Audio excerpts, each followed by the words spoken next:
did this. Okay? We'll cross that when we get there. You also have on your table today a little blurb about this new flag, an appeal to heaven.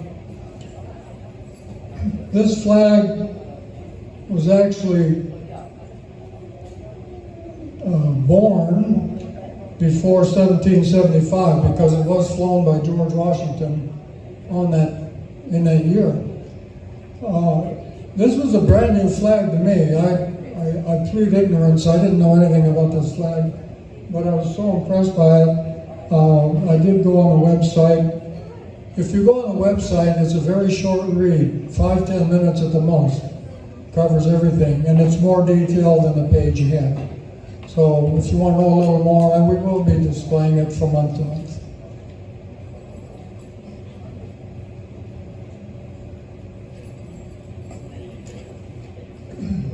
Okay, welcome. I'd like to open the meeting, and we'll start off with an invocation of Buddy Goddard.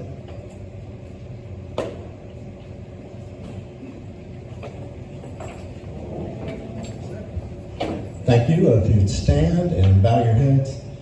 Lord, I thank you so much for allowing us to be in a country that's free. I thank you so much for allowing us to be here tonight to hear from others and to, make up our minds on the right path that we all need to be going. I just ask that you help us to pass our blessings that we have on to others who aren't as fortunate as we are, and to be loving those who don't think the same as we do. We ask the same in Jesus' name. Amen. Thank you, Buddy. Now for the Pledge of Allegiance by Tyler Sims. I pledge allegiance to the flag of the United States of America and to the republic for which it stands, one nation, under God, indivisible, with liberty and justice for all. Thank you. Please be seated. Okay, I'd like to recognize, first of all, office holders. And it's hard to see everybody back there, but I think Charles is here. Very, very back. Charles Overturf, our supervisor of elections. What other elected officials do we have here?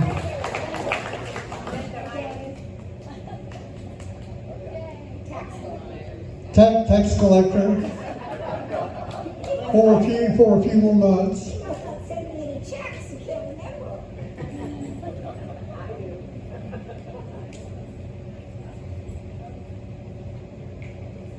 Phil Leary, school board. What other officers, current elected officials do we have?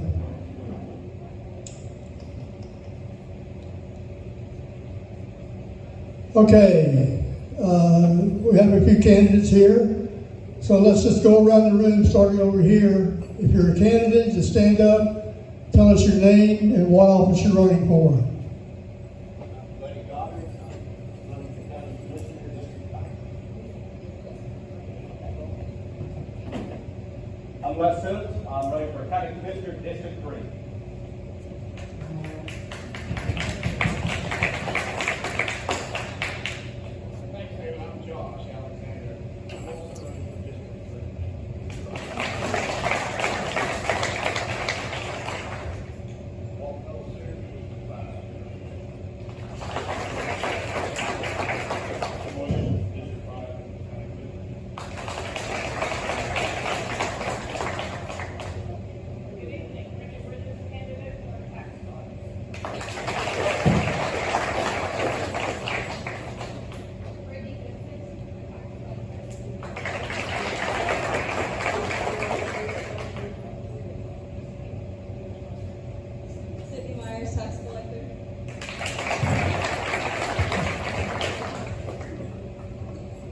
Anyone else?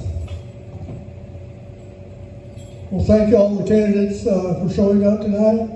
And we've got some of their signs out front. And so when you're leaving, just look them over. And if there's a yard sign you want, just pick it up and go with it. They're right outside.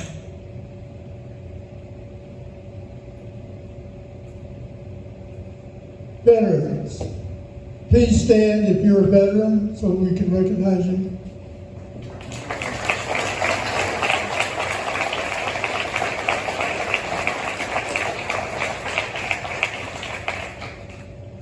First-time visitors here tonight.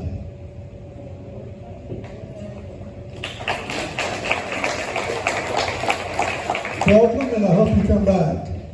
Really appreciate you. We've got quite a crowd here tonight. Okay, opening remarks.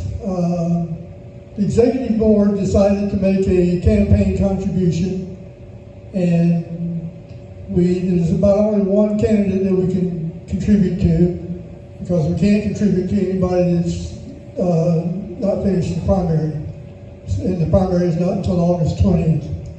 So the one person that we can contribute to is a limited amount, but that's Mr. Donald Trump, President.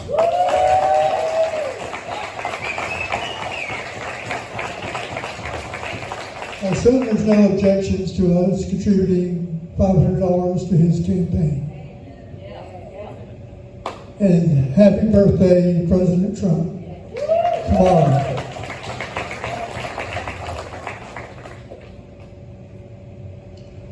Another item that happened, we received a letter, gosh, it's been over 3 weeks ago now. The club received it, and it was a cease and desist letter. And you may have seen it in our newsletter. If not, I'll cover it here. But anyway, the letter was from a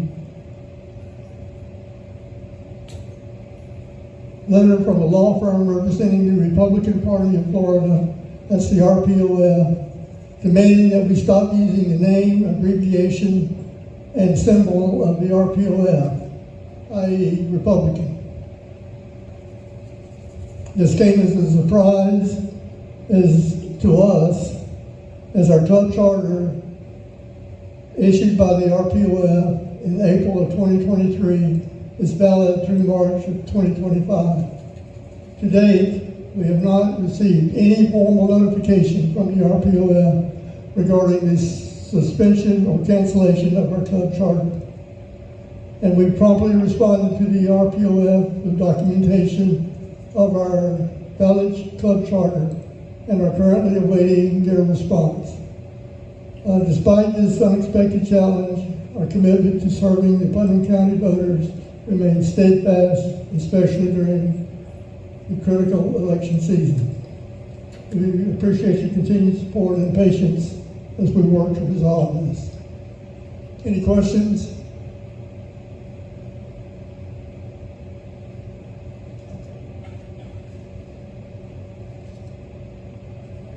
Okay, let's get on with what we came here for, and that's the candidate forum. And I'd like to call Rhonda up, tell us about how that's going to work.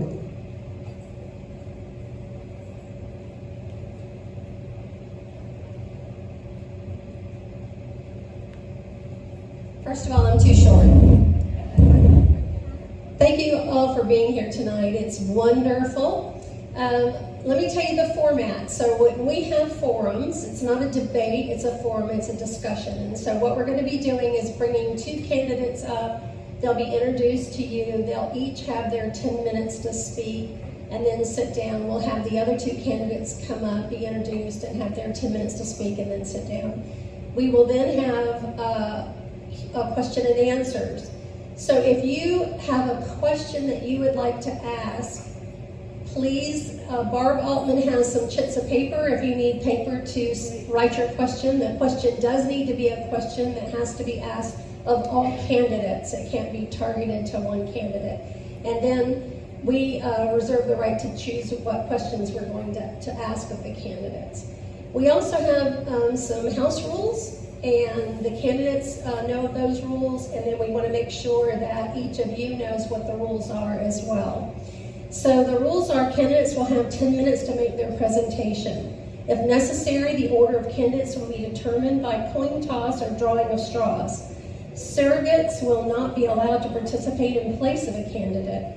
No place cards, posters, stickers, or other such campaign materials may be displayed by the candidates during their speech.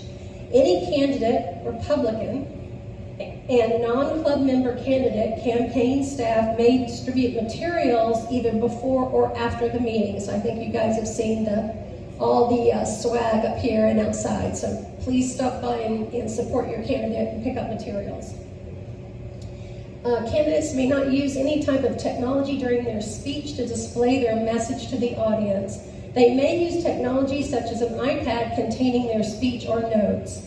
The candidates will be given a signal when they have 30 seconds left to wrap up their speech. And candidates, so you know, that signal will come from the center table. So be sure to keep an eye on the lady with the sparkly hat. The candidates may not interrupt one another. No participant in the forum may be allowed to use props or visuals of any kind. No participant in the forum may touch any other participants during the debate. No participant in the forum will use foul or vulgar language and will refrain from personal attacks on another's character. The club president may interrupt any candidate if it is believed that the candidate is violating any of the established rules of the forum. It is the club president's responsibility and discretion, not the candidates, to enforce the rules. Written questions will be permitted. Questions from the audience must be in writing on the forms provided. Questions must be submitted prior to the end of the presentations. Questions will be selected by the club's forms committee. For those turned in, all questions may not be selected. Each candidate is given an opportunity to answer the question with a 2-minute time limit. Candidates' order of addressing those will be rotated. And then, time permitting, we'll have 3-minute closing comments that each candidate will be allowed. So those are the rules. Thank you very much for your time, and we'll call Yoma up to make introductions.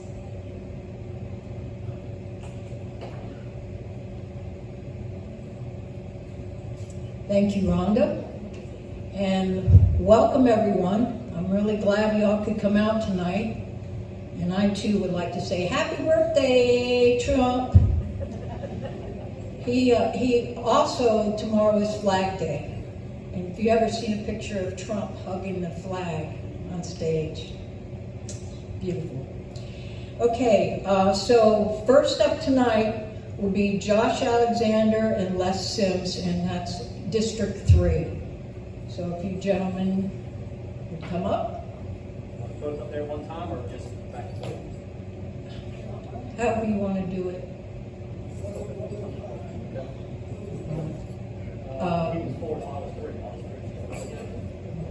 Then Les Sims, he's up first. And then Josh, you're next.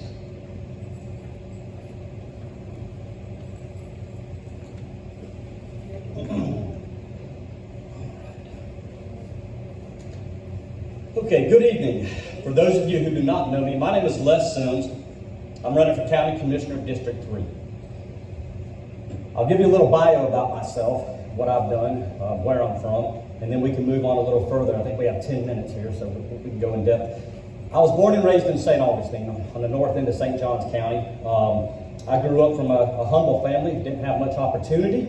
College wasn't for me at the time, and so I went ahead and enlisted in the Navy at 17 years old.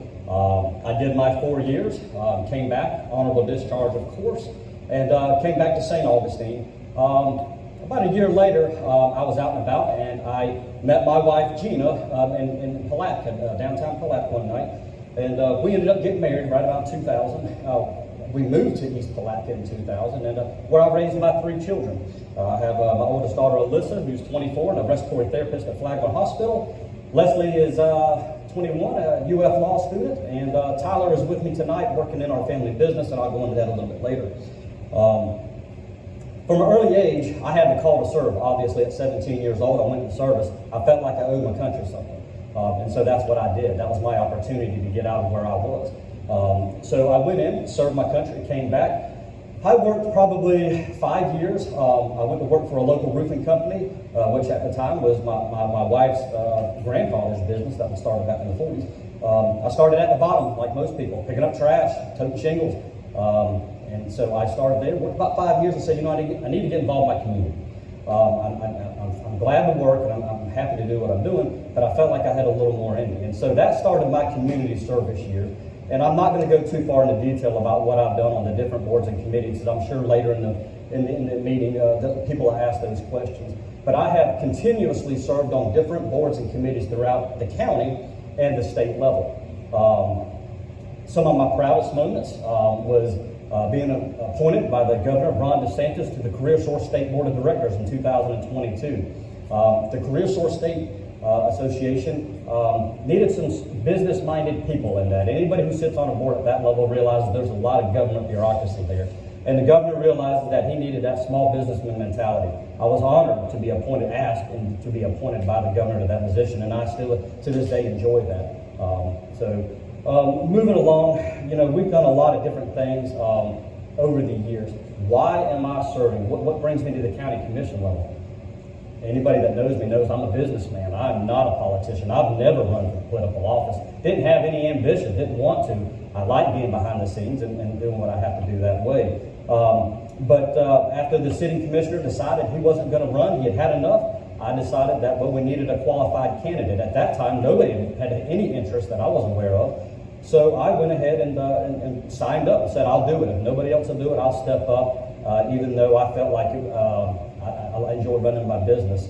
Now we have 2 candidates in my race, and that's okay. That'll be just fine. But what do I stand for? What am I going to do? What is my focus points? Well, I've got 3 major focus points. Number 1 is we need to dissect the Sheriff's Department budget. We have a lot of growth coming to Putnam County. It's already here. We're already seeing it. If you don't see it, don't worry. You're going to see it sooner or later. It's not going to be long. One of the biggest problems you have in St. Johns County, Duval, and other areas is the crime levels. And everyone complains about funding. I'm all for dissecting their budget if they'll allow us and trying to find other options and more money to the Sheriff's Department, because the last thing we want is negative growth because of our crime rates. We have to focus on that, and I think the commission should be looking at it, and they do already to some degree. So that would be my number 1 focus point. Number 2, you know, for those of you who do not know, the workers' compensation in the county is covered by a self-insurance fund. We self-insure our workers' comp for our employees. It's not in great shape right now. There's some issues going on, and that's a very intricate business.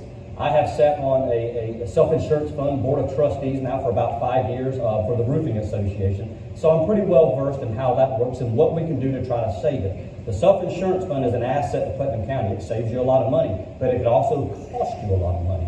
We need somebody with expertise and experience in that field. I think I'm that candidate, because it's not something you walk into that realm and learn it in 2 years. That just doesn't happen. It takes a lot of time. So I'd like to focus on those 2 areas. And I think that's about it. I'm sure we'll have a lot more questions throughout the meeting, and I can answer more about my background in the different boards and committees. But I would appreciate the opportunity to earn your vote, and we'll go from there. Thank you.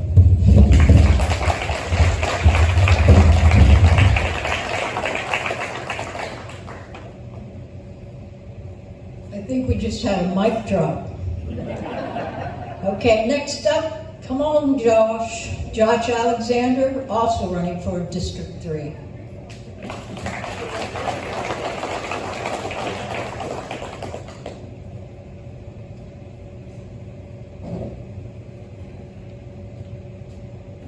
You don't mind if I move this up a little bit, do you? Good, that's better. Oh, well, this is inspiring. This is one of the largest crowds that I've ever seen at this club. So I take great pride in seeing this many people in our community this interested in politics in our country. I would like to say thank you for coming out and learning about the candidates that are running. So me personally, I'm running for County Commission, District 3. My name is Josh Alexander, if you don't already know me, which most of you do. I was born and raised here. My grandfather came here 72 years ago and started working in the Putnam County school system. He retired after 43 years as a principal, as an educator, and as a coach. My mother, the same. I think she spent around 30 years at the school system. My stepfather, 30 years at the school system. My dad, 30 years at the school system. So I come from a line of servants and a line of educators. I also have another lineage. That lineage is my grandfather, Walt Alexander. He came from St. Louis, Missouri, and that large building you see when you cross the railroad tracks downtown was originally founded as Central States Diversified. He came in, he built that building, and many of our friends and relatives worked for him for 50 years. So not only do I have a servant's background, but I also have a business background. What my parents did, my grandparents did, that doesn't mean anything about me, but that tells you the cloth that I was cut from. That gives you an idea of what I was taught and the original values. Personally, I graduated from Palatka High School, played baseball, tennis there, and I kind of feel like I'm in my old stomping grounds here. I spent probably a lot more time over right there in that corner playing ping pong and pool. I spent 2 years out here playing baseball on a scholarship, as did my stepfather and my father, and even my brother, Rodney Simons, who's a current vice principal for Putnam County Schools. It's here that I got my education, my background in business administration, and from there I left and began a mechanical career working on boats. It started as a hobby. Actually, I started as a boat washer, the bottom of the bottom, but I transcended up to mechanic and left there and went into the automotive industry. I have received national accolades from Ford Motor Company as a Legend and Leader member, which is their National Honor Society. It's an award that's reserved for the top tier of salespeople in the United States. I've left there and pursued a career in publishing. And in that aspect, I was exposed to many different facets that a lot of people in Putnam County may never see. We worked in aviation, aggregates, timber, home building, chemical, pest control. I have a background in working in every one of those aspects and learned those industries. To be successful promoting these guys' industries, you have to know their industries. So I have a general knowledge of each of those, which I can apply as a commissioner for Putnam County. We have a tremendous amount of growth coming to Putnam County, and I want to be a part of that, and I want to keep it nice, I want to keep it great, and I want to maintain the values that have always been here for my kids and my grandkids. We've got a tremendous opportunity on our doorstep, but we need to have the ability to get ahead of that growth. Not control growth, that is the wrong terminology. We need to manage that growth so it benefits not just the current residents, but those that are coming in. So we have tremendous growth here. Whether Les or I win, we're both candidates that are going to serve the public very well. But I would encourage you to vote for me based on the additional knowledge, the different caveats that I have, the different information that I have that I can apply to the job there. And I'm sure we'll have plenty of other questions. Thank you.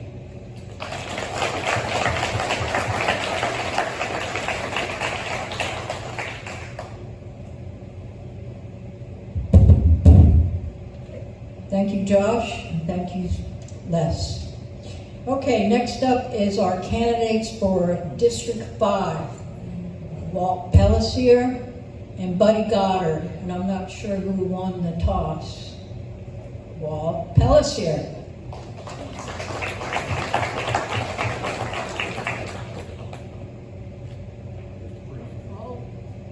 I got first. That's about right. I'll jump all around here and try to give you just a smattering of everything that I know and about Putnam County and my life in Putnam County. I was born here. I didn't grow up somewhere else and come here and learn to love Putnam County. I was born here with a love of Putnam County instilled inside of me. I have put that love in my children, and and they are both, one of them is an RN out here at our local hospital, the other one is pursuing a field in dentistry, and they love this town and county, and they want to reside here all their life. That's something that, I hear people say, I fell in love with the river, or I fell in love with whatever, or the mill brought them here, or Seminole brought them here. That's great, and wonderful, and I'm glad they love that part of our town that they came here for. But this is something that is just in you or it's not. I was born here 1963 on 2nd Street in the old Glendale Hospital, for the old timers that might remember, delivered by Dr. George Ziegler. Ziegler Drive, named after him. Graduated high school here. Family had a family business out on the corner of 19 and St. John's, Walt's Barbecue. Initially, right out of high school, went to work there. I don't know, 3, 4, 5 years, and then I went to Georgia Pacific and worked out there about 18 months, and we had a manager at our store that needed to move on and go do something else, and my dad said, you need to come back and help my mother run that place. So that's what I did, and I stayed there for 25 plus or so years until family took a different dynamic, and then we leased that building out. But worked all my life. I don't know anything but work. I've never pushed a pencil in my life. I initially served here as commissioner one time in 2012 to 16. I'm going to go over some of the things that I did during that time frame that I'm very proud of those accomplishments. I'm not good at remembering everything, so I made a couple notes. One of these things that I wrote in, and I'll be honest, I wrote in on the coattails of it, but it's a very proud accomplishment, is the finishing of the wastewater and freshwater and gray water system in East Palatka. And now they've added on to that the gas line that runs out there, which is going to supply this development that is coming. It's here, and went through the zoning board, I think, yesterday. They're going to build 700 homes. That's here, folks. That's just what it is. It's not going anywhere, and we got to be ready for it. I understand a large grocery store chain has bought property in East Palatka, so they don't build those things and do things like that on a whim. They have ideas, and they know what's going on. Our new steakhouse down the street, that was quite an investment that they don't build and just throw up and say, hope people will come. They say they like it. This is something they've researched, so they know the growth is coming and people are coming. But anyhow, I was proud to help finish that project. The other projects that I want to talk about, GP was going to put in a big paper machine. It's called a TAD machine, a towel air dry, I think that's what it stands for. Anyhow, they were torn between Palatka Mill and a mill in, I think, Wisconsin.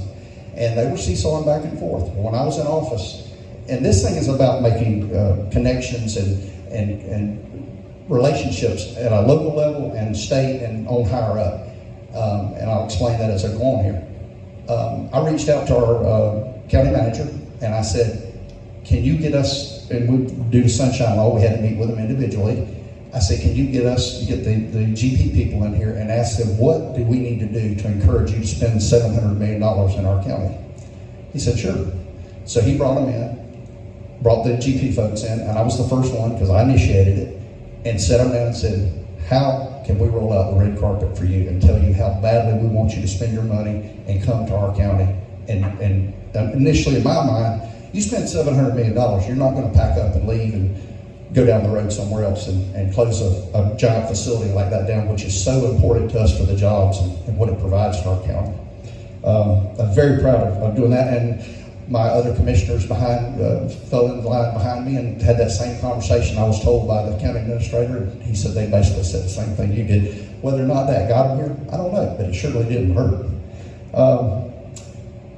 The jail expansion, nobody likes it, but there's just a certain amount of the population that's always going to break the law. It's just the way it is. And we've had to be on the cutting edge of building something to house these folks that choose to break the law versus we were, I'm going to say, probably 50 to 75 inmates over the capacity of what our jail could hold back then.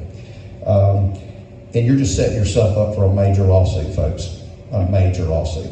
So I was very much on the forefront of pushing, going around town and telling them we got to build this jail, we got to build this jail, or we're going to get ourselves in a situation where we get sued for millions and millions of dollars by multiple inmates that are saying, oh, this is too cruel, this is too bad living conditions, one thing or another.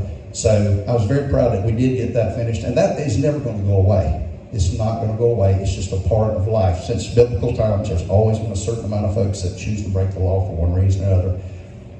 Can't help that. But so that was completed.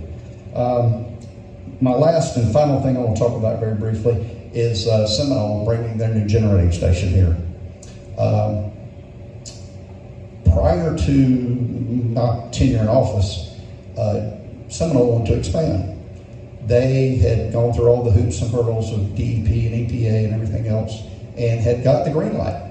And when it got to the governor's desk, which was then Charlie Crist, Democrat, he squashed it. That hurt. That hurt bad. About probably 2-3 months into my tenure in office, I reached out to John Browning, who has a connection with Tallahassee, and I asked him, I said, can you get the governor down here so we can talk to him and tell him, some needs and wants of small county USA? He said, sure. So 4 or 5 weeks later, set it up. Here we go. So we meet down at Bifo Bradis. And everybody sat there. The sheriff was there, clerk of court, Linda Myers, she was there.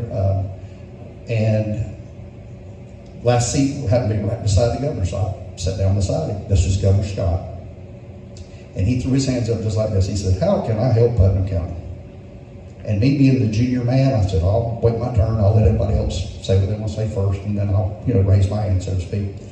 Nobody said anything. And that wasn't a long period of time, but 10, 15, maybe 20 seconds. I thought that's too long. I said, well, Governor, I'll tell you something. I said, if we step out on this dock and you look up the river, I said, there's a generating station out there called Seminole Electric.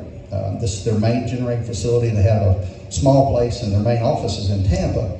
But this is their main deal. I said, and it's coal fired. And I said, they want to shut one of those units down and bring on a bigger unit, and it'd be natural gas fired. And he said, well, that's good. That's good. I said, they went through everything to do this, and it got to your predecessor's desk, and he turned it down. And he looked at me and he said, well, why do you think he did that? And I said, Governor, I wouldn't begin to know. He said, well, do you think they know it, or they still want to build it? I said, I graduated high school with a plant manager. I certainly can make a phone call and find out. I picked up the phone, I called the plant manager. I said, the governor seems very eager to do this if y'all want to do it, if we get it to his desk before he goes out of office. She said, let me call Tampa. Called Tampa. Tampa said, you sure about this? She assured him that the conversation we had, and I hate to say it, but the rest is history. That's how that plant got built. There's no other way to say it. There's multiple people that were there and heard how it went down. We wouldn't have that here if we hadn't I made that call and got on. I'm not patting myself on the back. I'm the greatest thing in the world, but that's what I'm talking about, building relationships and connections and knowing people to talk to get things done and get things accomplished in your county and in your state. And that's how it's done. And some people, they want to call it the good old boy system. You can call it that if you want, but if it gets it done, what's the problem? What's bad? If everybody benefits from it. But anyhow, lifelong resident. I'll get back to that in a second. I ran our family business for many years, and then I went on the road and worked out of state for about 3.5 years. And I'd already had this in the back of my mind to come back here. And so I kind of wrapped up that out there back in August of last year. Still, remaining a property owner here in the county, and I want a chance to finish what I started, and that's all I'm asking. And again, I'm Walt Pellissier, and I humbly ask for your vote on August the 20th. Thank you very much.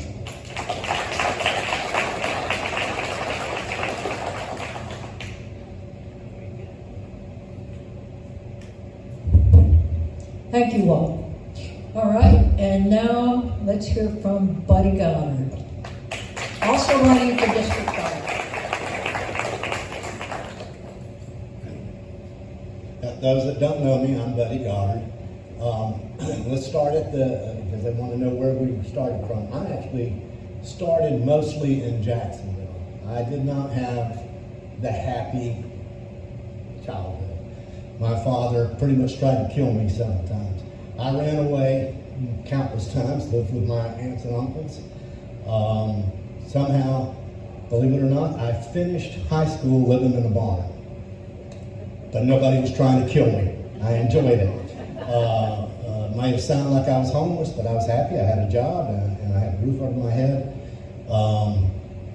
With that, I started working. I went to school. I was up in Tallahassee, which was a good thing. I have 2 sons from Tallahassee, and just traveled around doing construction. I ended up being a project manager. Ended up down here at Georgia Pacific during a turbine shutdown, which I've been there a couple of times, but this time I was in there doing a turbine shutdown, and I ran into a problem, and I needed to get a hold of one of the Georgia Pacific supervisors. His name was Larry Minnick. He ended up being my father-in-law.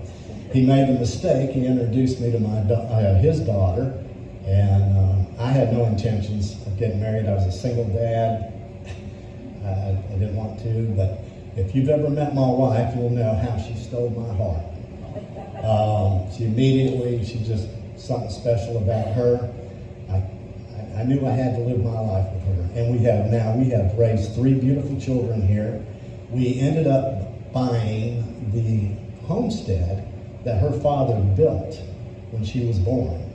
Of course, we now have air conditioning in it and metal roof, but we just thoroughly enjoy it. She for several years I didn't want to move back here. There's more pain from Putnam County. I didn't want to move back here. She wanted to be back here. She wanted us to grow, our kids to grow up here. So we came back here. I ended up working for the county and enjoyed my job. The job I had prior to that was very stressful, and I wasn't able to spend the time with my children. I actually had a child that passed away. After he passed away, I held on to my other kids even tighter. I wanted to be there. I wanted to take them to lunch during school, bring them a Happy Meal. So I enjoyed my job at the county. Now, when it comes to the government, I just mostly complained about the idiots that were running government. What are they thinking? Why are you doing that? And I really had no intentions of it. And then came where our county was wanting to sell the land to them. That, I just couldn't see it. Why would you want to sell the landfill? It makes no sense whatsoever. And it was starting to become a big debate, and of course I started getting more involved in it. And I knew then, I've got to do something, so I started running. I ran for the office and won. While I was there, I learned a lot. You better have, as Walt was talking about the relationships. Relationships in Tallahassee are crucial, very crucial. The time you spend in that office, what I get so aggravated at is those that are thinking they're going to be a commissioner and they only want to show up twice a month. You can't do anything twice a month. You can't keep your house clean twice a month. You can't do anything if you're just going to show up, open your agenda, yay, nay, whatever, and then walk out and wait till the next 2 weeks and come back in there. You can't do it. You've got to be there. You've got to see what's going on. You've got to push the ball. One of the things that I saw when I got there was we had all this surplus property. And I'm going, why do we have this surplus property? Well, people die, people didn't pay taxes, whatever. So we end up with, I said, are we going to use this? No. Then why don't we give it back to the people? If we're not going to use it, there's taxes to be paid on it, houses can be built, things that can happen with it. Well, I didn't realize the hassle that it is. You can't just do that. Property has to set for so long, it has to be approved through Tallahassee. You can't just market it. It has to go out. It has to the public has to have time to look through it. You have to look, make sure there's no errors. I mean, there was so much stuff. But I kept rolling that ball, Nobody else was doing this. I just kept rolling that ball until I got it up. Even to the point I was appraising property so I could go out and put value on the property. And then went out and actually put signs on the property and finally got this thing so it is now perpetual. When the property sits for so long, it goes out, it goes through, it gets approved through Tallahassee, and it goes for sale. So we no longer have this big surplus properties. We only have a few that we can start to sell. But that's where I learned everything that we try to do. Oh my gosh, you have to keep that ball moving. You can't do it twice a month. You have to get in there Monday, Tuesday, Wednesday. You've got to keep things moving. You just got to keep it moving. You got to go to the right people. You've got to keep pushing on it. So this brings me to where we are now. Now I kind of enjoyed my retirement. I wanted to stay in there for another term, but I was okay with retiring. There was a lot of nice things about being retired. I can visit more time with my kids. There was just a lot of things I could do. But we're at a crucial point right now. Very, very crucial. Growth is coming here. It is absolutely coming here. And I don't think people are very much aware that we're going to lose our ruralness. Now, I used to own a company in Jacksonville. I got up every day. I drove to Jacksonville. I drove back home every afternoon. Because I don't want to live in Jacksonville. I didn't mind running the business there, but I don't want to live in Jacksonville. I like here. It's quiet. I can go to the river. I can go to the forest. I want to drive over to the beach. It doesn't really matter. I like living here. I'm not alone. Every day, between 5,000 and 8,000 people get up, drive to another county, they go to work, they come back here. Because we like our lifestyle here. Our lifestyle is being threatened right now. It's coming in here, and if we're not careful, growth is inevitable. We have to be doing what I call practical growth. We have to be doing our growth that won't impact our ruralness, because that's what's going to happen. We're going to lose, look at the history that's here. We're going to lose our history, we're going to lose our ruralness. It's going to take somebody, whoever, and I'm not talking about just District 5, every commissioner is going to need to be in there more than a couple times a month. They've got to be in there working on this. There's so many things that need to be worked on for the planning and development. I can just go into it. Our infrastructure is not ready for it. We've got some in, but it's not in there. I could just go on and on and on and on about all the things that we have to do, and whatever commissioner gets in there is going to have to be working, going to have a plan. I have a plan. I don't know if it's the right plan, but I got a plan. I'd like to present that plan, and then we can tweak it and make it better. But I have a plan, and I don't want to lose our farms. That's another thing. Our farmland, I think, should be able to set it up into, so we don't lose our farming. Housing's coming, but we need to keep our farming. Everybody that's moving here is going to have to eat. That food has to come from somewhere. I remember as a kid, all these orange groves. Now we import orange juice. But we have got to do we need to do the hard stuff, and we're going to need to be in there getting it done. All I can say is I believe wholeheartedly I'm the best choice. I know what's going on in that commission. I know what's going on up in Tallahassee. I've got the connections, and I'm not afraid to get out there and speak and get things done that need to get done. I've got a good working relationship with the people down there now. I've got a good working relationship with almost everybody in the state of Florida, including Washington. So I'm going to close it up.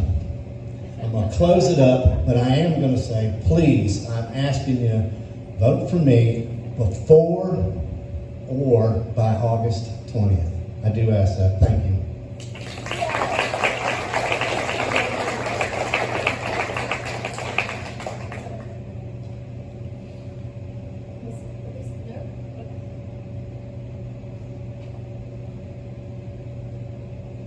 Well, I guess it's not going to work. Let me see the other one. Can you hear me?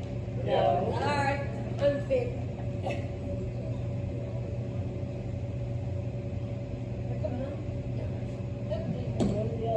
So what I'd like to do is we can get our 4 candidates up here. we can get our 4 candidates up here. I appreciate it. Just line up here.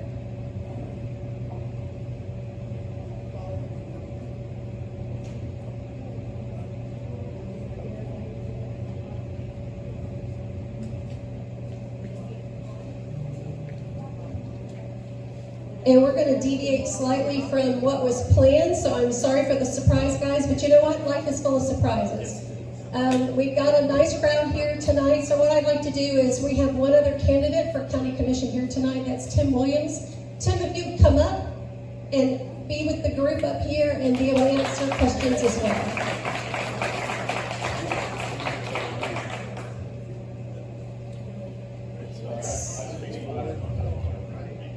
So that you all know, a lot of you were here when we had, as you can tell, the race is getting full, and we've got more and more people coming, and we're trying to crowd people in so we can do all these forums. Tim was with us before and did a bio, so I'm hoping you were here the night he was here. If not, at least he'll answer questions for you. If you want to talk with him after the meeting, please feel free to do that. So we're going to start questions and do one at a time. Walton, since you're in the lead there, we're going to start with you. We'll go down, and then the next question we'll start with Buddy, and then we'll go down the line, okay? All right, so here's our first question. What experience do you have with managing multi-million-dollar budget? Well, my budget. 2 minutes, by the way. Okay. My budget at my business down the street was not $2 million, but it was over $1 million of gross income there that I had to handle and pay bills with. You simply can't pay what you don't have, and you have to live within your means in any kind of business, whether it be county or personal. It's not hard. You can't overextend yourself, and you can't. In our case, with the county, you can't go into the reserves except in emergency situations, crisis. It's you have to live within your means, and if you can't do that, then you certainly can't do this job or be involved and do any other kind of work. That's my opinion. Thank you, Buddy. Well, fortunately, I did do multi-million-dollar business, and I didn't do it alone. I'd say those that think they can do it alone, God bless them. I had accountants, bookkeepers, I had all sorts of different people that helped me guide the way. I ultimately, myself and my partner, we made the ultimate decisions, but I guess what we did is we presented, we need to do this, what's going on here, what's this cost, what's this budget on this. I think the most important part that I did is I looked at, as we had an ongoing project, I would look at it and say, okay, we're at 20% complete. How much money have we spent? If we have spent over that 20%, we got a problem. I need to be watching that so that my money spent matched what I felt was the percentage completion, and luckily I was very successful on that.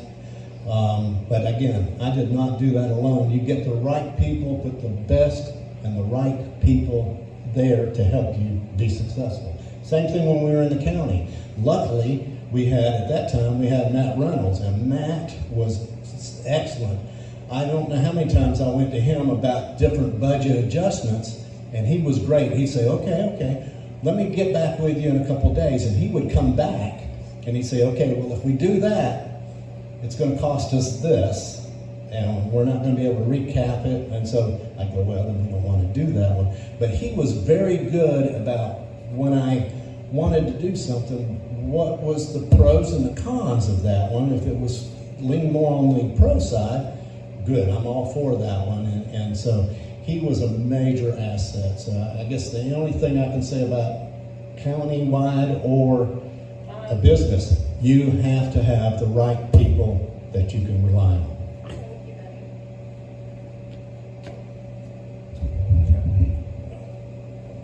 Things noisy when we move it, but believe it or not, I am not just a pretty face out here. Actually, I was responsible for selling the single largest service project for Johnson Controls, who is the world's largest mechanical contractor, in 2012. That project was $3.4 million. We did $1.1 million in margin. I was also responsible for Memorial Hospital, Georgia Pacific, Seminole, Lafarge, SMG, which is the stadium in Jacksonville, the arena, Crown Osborne, all those were my accounts. Each one of those was in excess of, $5 million. So, but he is correct. As much as I hate to admit it, you cannot do that without a team. I don't have the skill set that my guys that did the technical side did, but my job as a leader, and I harken back to what my uncle says. He says, I love going into my boardroom and being the dumbest guy in there. I take the knowledge of all of my SMEs and I make the best decisions for the company. In this case, it would be the county. And that's what I hope to do.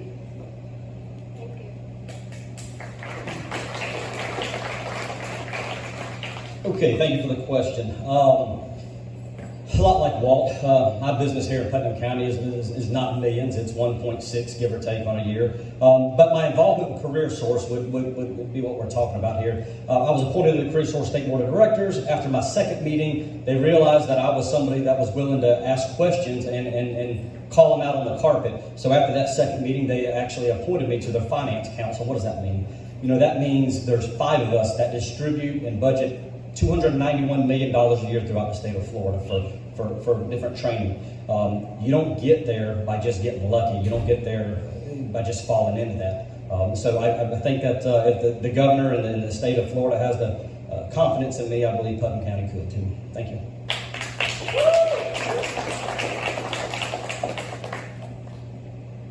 I haven't had the opportunity to run a multi-million-dollar business, but I do have a business in West Putnam with my father. I have a bachelor's degree in business management. Running a county with taxpayer dollars, it's a lot. But running a small business, especially when the market crashed in 2008, and then when we had COVID hit, when a lot of small mom and pop shops shut down, we managed to stay open because we know how to budget things and get the job done.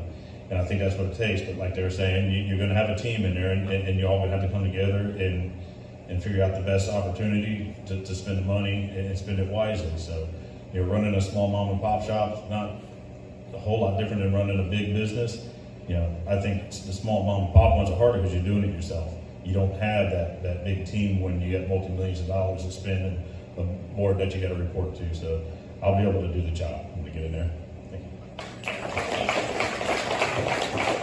Next question, buddy, I think you're up first. So this goes to something that a lot of people do. I know a lot of people that I know do it, a lot of people in this room do it, and that is everyone watches your campaign contributions online. They're published online, they're out there for anyone to look at. So tell us your opinion of when you would accept funds, when would you not accept funds, would you accept funds from a PAC, would you accept funds from out of the county? So tell us your stance on accepting donations or contributions. Well, getting contributions, I don't know about the rest of them, has been a struggle. Talked to a lot of people, and they're all for you, but getting the money is not the easiest. So I've had a struggle raising campaign money. I guess I would have to look at the PAC. I wouldn't have a problem with, depending on what the PAC is. I guess I'd have to know what it is. But if they're wanting to offer you money, why? If it's because they want to see what's best for the county, that's a different deal. If it's and then out of town, I don't know. I haven't had that opportunity, but I guess again, my question would be, why would you want to be contributing out of town?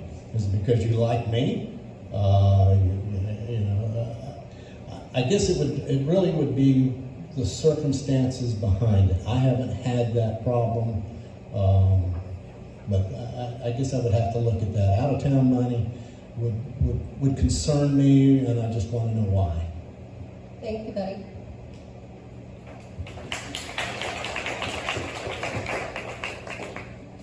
Could you pose that question again, Ron? Well, it's sort of a multi-part. So in your campaign contributions, tell us what contributions you would accept, or maybe some you would not accept. And would you accept monies from PACs, and would you accept money from out-of-county sources? I guess that is a multifaceted question. To be perfectly honest with you, I think that every candidate here would accept every dollar unless it came from some really abrasive, some group that didn't align with our Republican beliefs. Other than that, we're all struggling candidates, and we need to garner our campaign funds from any source that we can get them to get our message out. I've got friends that live out of town. We all have friends that may have graduated or gone to school with us and have moved on. The majority of the contributions that I've received are grassroots contributions. And being here for my entire life, 50 years, you're going to have that. $100 here, $50 there, $200 there from people that have known me my entire life. And they believe me and they trust me and they think that I have the best interest in Putnam County. So, I guess we would all accept contributions as long as they align with our values. Does that cover everything? Absolutely. Thank you. Thank you. Okay, thank you for the question. When you're opening your envelopes and the checks come in, I received a packed check today, as a matter of fact. You look at it and you go, wow, somebody has faith and investment in my campaign. You're excited. And then you turn around and say, wait a minute, who is this? And where did it come from? And honestly, why? A lot like the other candidates, you care where the money comes from, so you have to ask these questions. But as long as they're a legal entity, is my threshold. If they're a legal entity, I'm okay with the funds with a certain respect. Obviously, if they do not align with my beliefs, especially if they're an extremely the other way, then I would decline the check. You're not going to see a lot of that. Obviously, they're not going to mail you a check if they don't believe in anything you're for. So as long as they're a legal entity, those funds will be okay. Out-of-town checks. Well, of course you're going to take an out-of-town check. Anybody that says they won't just lie to you. I'll tell you that up front. Okay? Why? That people were born and raised here. They moved elsewhere. They may have businesses here still. They may not. But anybody that says they're not going to take that check is lying to you. So thank you.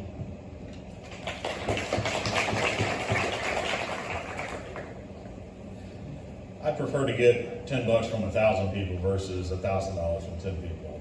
Somebody gives you a really large lump sum of money, they're probably expecting something in return. As far as out of town, yes, I have friends and family out of town. If they send me a check, great, I'll take it. As far as packs, if it's large packs, they're not sending you money unless they want something. So as far as the out of town packs and these things, no, I won't accept a check from them because I don't know what their focus is and why they're giving. Usually when they're giving you a large sum of money, they've already talked to you and they know what you're about and that's why they want to donate. But I prefer just to get grassroots funds, and that's what I've been getting. I don't get no PAC money. But again, if you got a large PAC that's donating money from out of the county, why are we getting out of the county money into this county? What's their underlying thing for that? So, no, I'd rather just collect money from people I talk to and businesses in Putnam County that are interested in taking care of Putnam County. Thank you.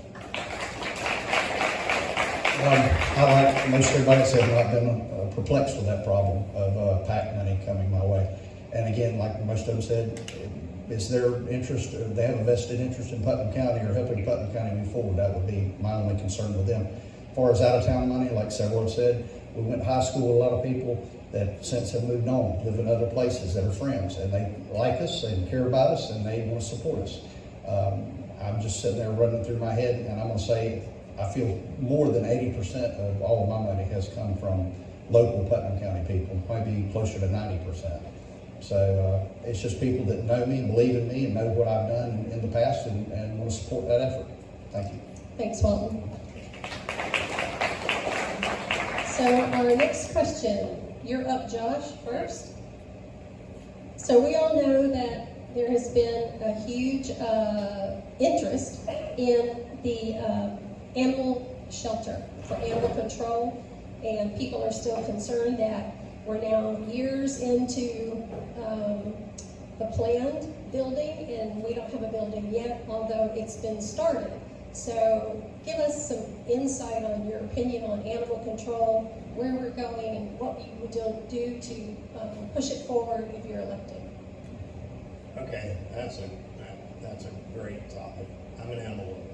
We've got 2 rescues at our house. As recently, my wife added another one.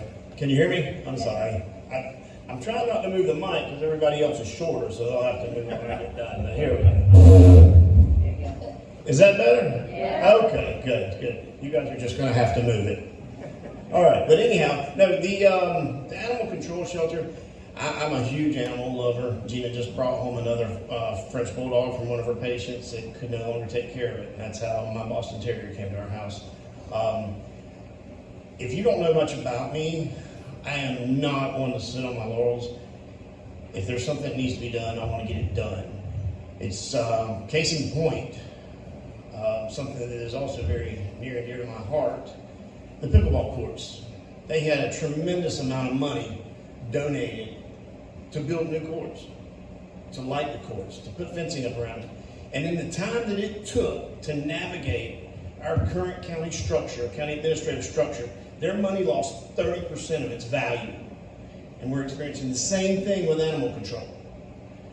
If you've got the money, you've got to act and get the biggest bang for your buck.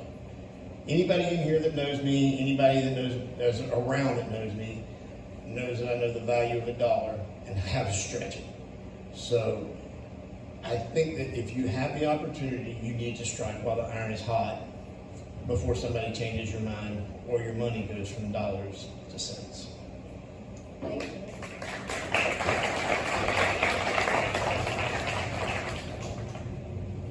It's a great question. It's unfortunate that the animal shelter did not get finished in a timely manner. I'm glad to see that we had a groundbreaking 2 weeks ago, I think it was. That's great. So we're moving in the right direction.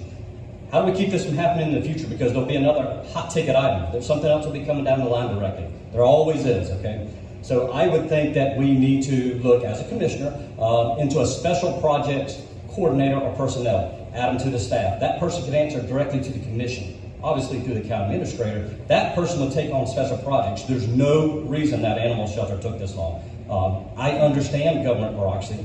Believe me, I've been involved with it a lot. But we could take that person, we could charge that person with each special project. They could run 4 or 5 at a time, and that would be their main focus, was to get these projects done in a timely manner, especially something as sensitive as an animal shelter. So that's my opinion. Thank you.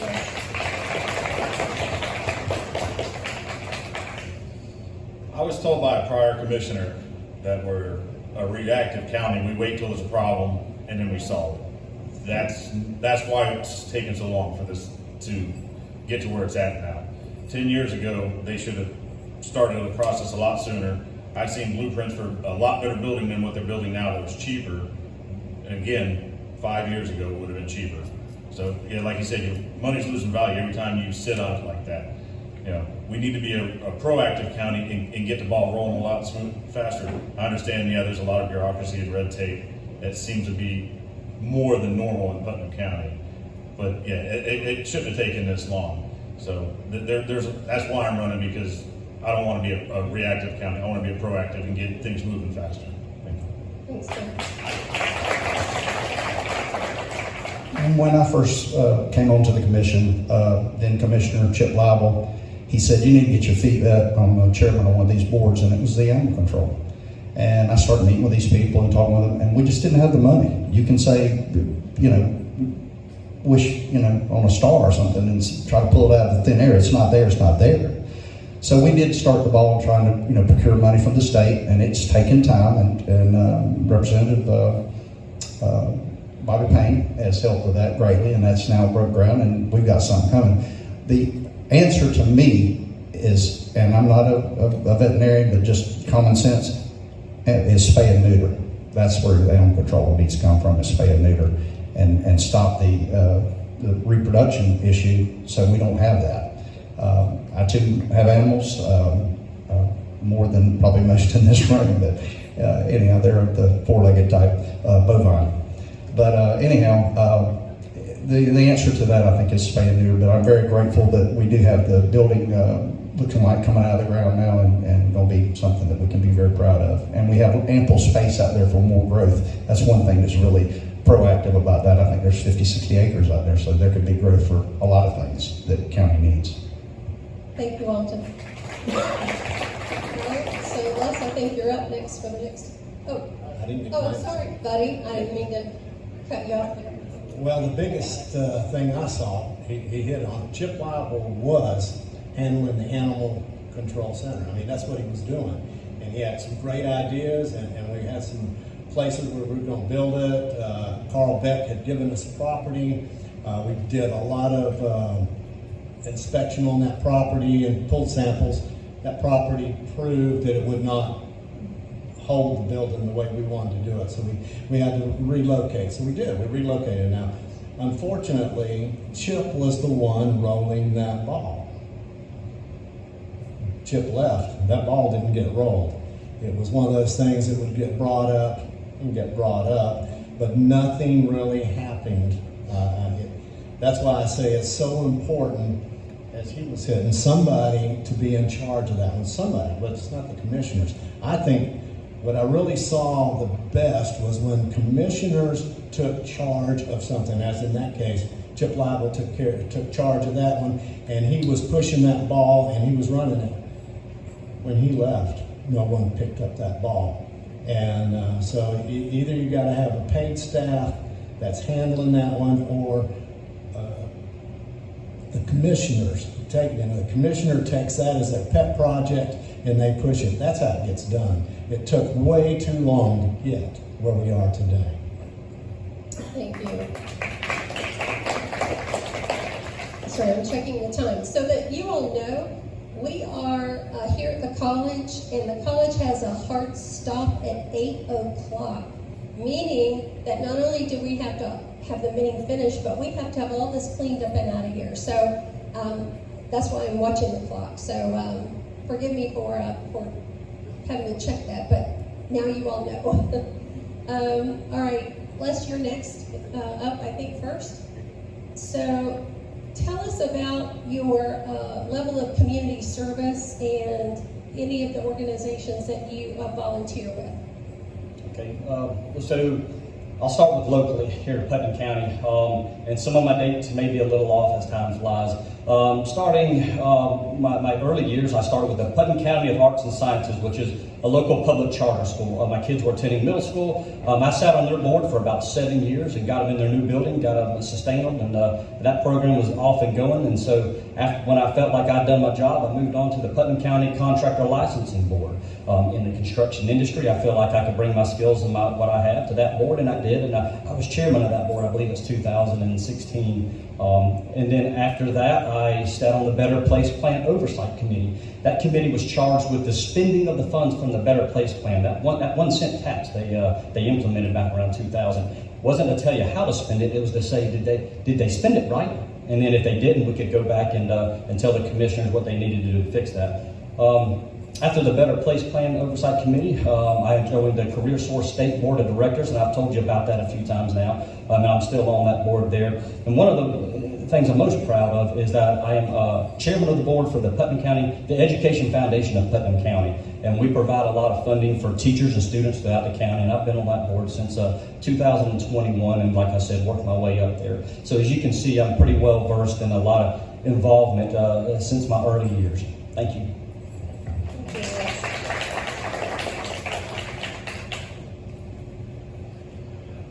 Unfortunately, I don't have a lot of community accolades. I do serve on the Contractor Review Board, member of the Putnam REC, but we have as a business to sponsor, I think we're building the 4th Habitat for Humanity house. So that's about the extent of my community involvement. Thank you, sir. Repeat the question again. Talk to us about your community service and your volunteering. Oh, goodness. And many of you know, I have a little extra thing that a lot of people don't have. I have the ability to cook.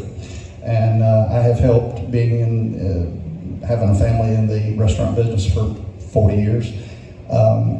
I have cooked, helped with various fundraising efforts and raised literally hundreds of thousands, if not millions of dollars for every civic, fraternal, church organization in the Tri-County area. So community service, I'm very oriented that way. Sat on the board of directors for Rodeheavers Boys Ranch for several years. I'm past master of Hastings Lodge 3 times, past president of Putnam County Shrine Club. Very proud of the work that we do there. All of this, those 2 projects especially are near and dear to my heart because of the children that we help, and we're funded solely by us, no government agency. Everything we raise goes back to the kids. It's nothing, we don't hold our hand out for Uncle Sam to give us anything. So very proud of those 2 organizations, but you ask anybody in this room pretty much that knows me, they can tell you I've done my share of community service. Thank you. Thanks, Michael. I guess my favorite community service was being a deacon at the church and overseeing what we call the men's, what do they call it, men get together and build. That was just a lot of fun. But I'm also on Save Rodman, have been for many, many years, the Save Rodman Reservoir Board, which we have done very well. We've raised a lot of money and a lot of awareness, and we still have our reservoir, which is actually called Lake Ocklawaha. I don't know if a lot of people know that, but it actually is Lake Ocklawaha. And we're very blessed to have that. I could go into that one, how important that reservoir is. I'm also on Waterways and Trails, which is Putnam County. I think my favorite one of all is Rotary. I actually am a member of the Interlochen Rotary, and I drive to Interlochen. I did it this morning. I go out there every week, and I think what really pulled me to that one is they have a program called Happy Souls. It's where we give shoes to elementary school children who have never had new shoes. The first time I saw that, it just blew my mind. I just couldn't believe in today's time that these children have never had new shoes. Not only new shoes, when we're putting these shoes on them, their feet are dirty. So we give them new socks. It just breaks my heart. I cannot believe, and these children are so happy with it, but that's just one of the many programs. We have given out $38,000 in scholarships since I've been out there. We run the concession stand, and it helps so many. I just can't go over how much Rotary helps. I ask all of you, Kiwanis, Rotary, you need to be involved in one of them. Thank you, Michael.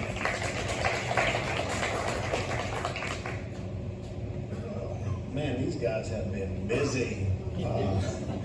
Unfortunately, I don't have that much time. What I did, I focused my efforts coaching baseball. Oh yeah, I have been a member of Kiwanis on and off since 1996. My grandfather was a lifetime member, one of the founding members of the Azalea City Kiwanis. So I don't know, what's that, 30 years or so, 28 years that I've been involved on and off, cooking, volunteering. But the majority of my time has been spent with my children and other children. Actually, there's one guy in the audience here that I coached. His son just signed a scholarship with DVCC. I got word today that another one of my players signed a scholarship to play up in Jacksonville at a Christian university up there. So there's been multiple kids that have played for me and done very well, as well as coaching my daughter's softball team. To be honest with you, Monday, Wednesday, Friday, 6 to 8 o'clock at night, weekend tournaments throughout the southeastern United States, coaching travel ball and coaching the Babe Ruth ball here, and spending time with my family. That's pretty much it. We've got 18 kids, 12 kids out there, working with them, and that's a lot. It's a lot. But those boys, a lot of them graduated this year, and I feel like without my contribution and without the time that I had spent with them, some of them might not have ended up as well as they did. I'm very proud of those kids, and I think it was time well spent. Thank you. All right, so now we're to our last question. I think, Tim, you're up first now. Is that right? Yep. Yes, okay. So tell us, if you're elected, what is the biggest concern that you feel like you want to address first? When elected, the biggest concern is fixing our infrastructure. We don't have the school systems we're supposed to have, which that's more of a state thing, but we don't have the roads, we don't have the fire, the EMS, stuff like that. I don't remember which one was talking about the crime rate that we have. I know out in the west end of the county, we have 2, maybe 3 deputies that cover 430 square miles. That's a lot for a deputy to cover. We don't have the fire services that we need. It's one reason why your insurance rates went up besides all this other crap they have going on. So I want to find a way to build our infrastructure, because putting 700 homes in is only going to strain this infrastructure, because that's less than 20% of your tax base. The other 80% is businesses, so we have to build the businesses up a lot quicker than we're doing right now, so we can get that infrastructure moving the way we need to. Thank you.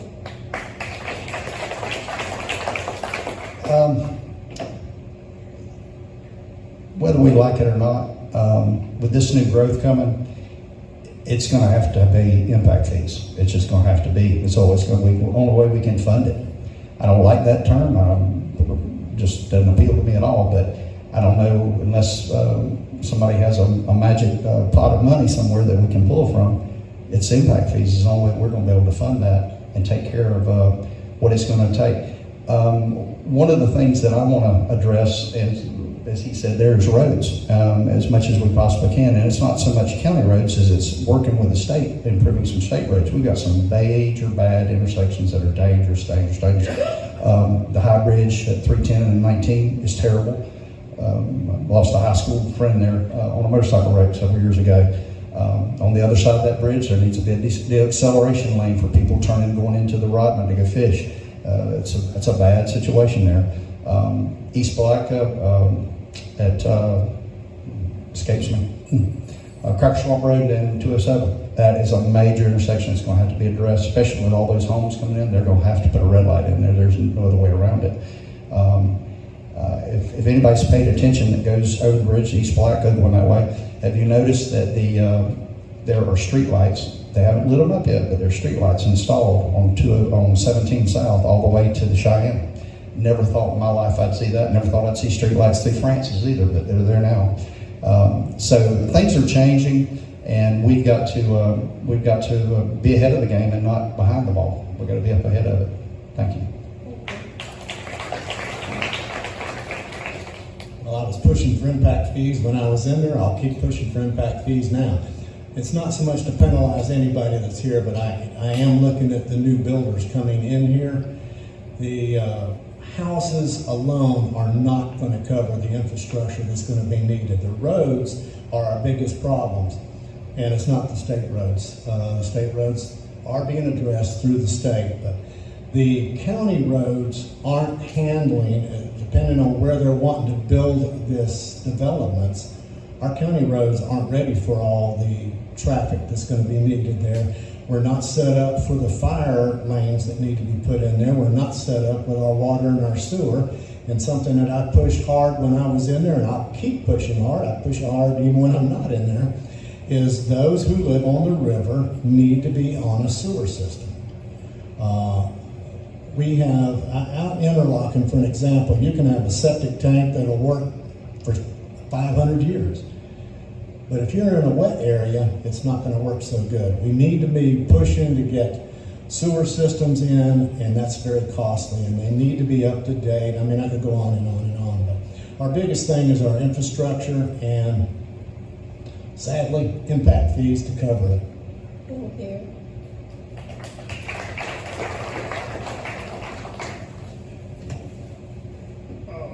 Well, there's so many different things that we need to address. Obviously, these guys are on the right track with the roads and the infrastructure. We don't have that to support the upcoming growth.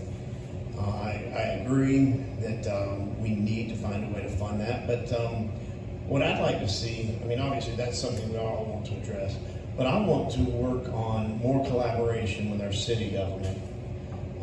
We're going to be stronger as a team than we are separate. And my district encompasses downtown Palatka. And I'm hoping that, there's always been some animosity between the city commission, the county commission, the city's this, the county's that, whose responsibility is. I don't care. You know, I've received national accolades. I'm not here for the fame and the fortune. I want to make a better place for our kids, my grandkids, and I think that we can do that by working together.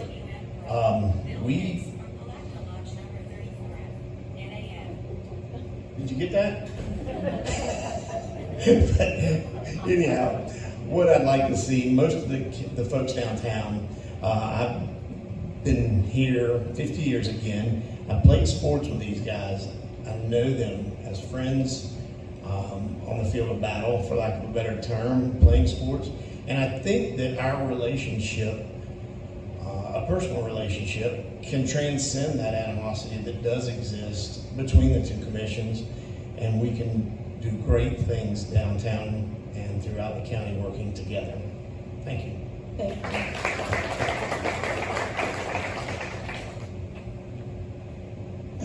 It's a great question. You know, I kind of addressed 2 focus points earlier, but I didn't address another one. When you're talking about infrastructure, you need to be talking about sustainability. What do we mean by that? Yes, we have road issues. Yes, we have this, but we've got some real big issues with sustainability, meaning the wastewater treatment facility in East Palatka. That's huge. It can't take much more. We have to find ways to develop that, make it larger, make it more efficient. Most of you in the room may or may not know, I don't know, but we asked for a $5 million appropriation from the state. It got denied. It got vetoed by the governor yesterday. That's unfortunate for Putnam County, especially on the doorsteps of a 700 unit development. Now, there are other options out there that we can look into as far as DEP and stuff like that, but we may not be able to get that funding. We have to have somebody in there that can address the sustainability of the services we already have, because we don't need our taxes going up even higher. We have to find a way to make these services work for what they're costing now. Thank you. Gentlemen, you'll all sit down, and what we'll do is you're going to have your 2-minute wrap-up. So everybody will sit down, and I'll call you up one at a time, and then we'll go in the reverse order that you guys went in a few minutes ago, or I guess an hour ago. So yeah, it's time has gone fast, and we are at 25 after 7. So I think we had first up, we had Les and Josh, and so who went first? Okay, so Josh, you're up first for your 2-minute wrap-up. You didn't get much time to sit down, did you? No. 2 minutes.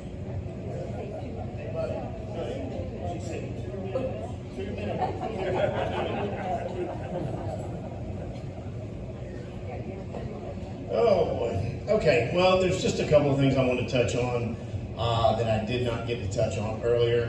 One of the main things that I feel as county commissioner, you're an employee of your constituents.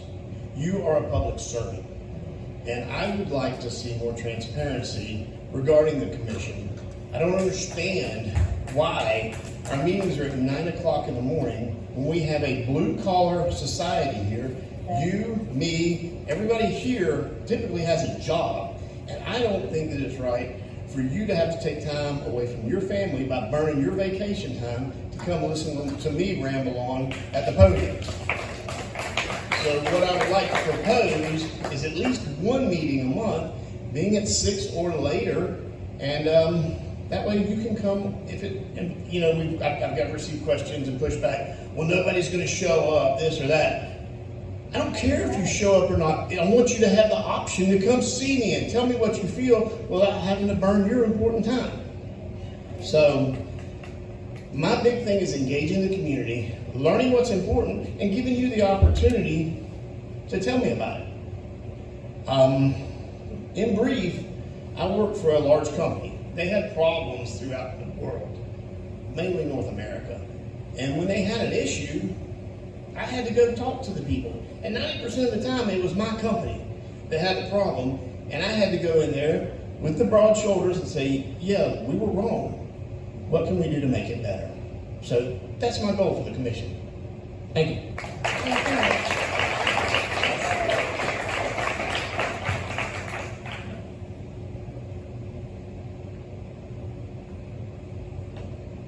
Okay, well, you've heard enough about me tonight and what I have or haven't done and all. So when you're talking about who are you going to vote for and why should I vote for that person, it's much like hiring somebody in your business. You take a look at their resumes and you interview them, and then you typically would hire the most seasoned, the most experienced person for that position that you can afford. Never have I hired the second most, third most, or fourth most experienced person in that field. So I think each and every one of you can take a look and make your own decisions, but I think that that would help answer some questions. A lot like Josh as well, I do believe that some night meetings would be just fine. What's that going to hurt? That's not going to hurt a thing. If we want to do that, you tell me when you want to have the meeting. I'll have it at 11 o'clock at night because I'm up half the night anyway. So, but I appreciate the opportunity to speak to everybody tonight. Thank you very much, and I would appreciate the ability to earn your vote. Thank you.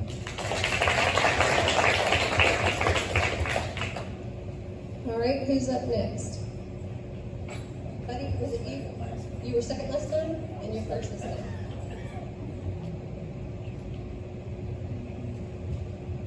What hasn't been said? Well, I do know that I am a seasoned commissioner. I got a lot of good things done while I was in there. Enjoyed my time that I was in there. Sometimes you get a little frustrated because you cannot please everyone. You gather all your information.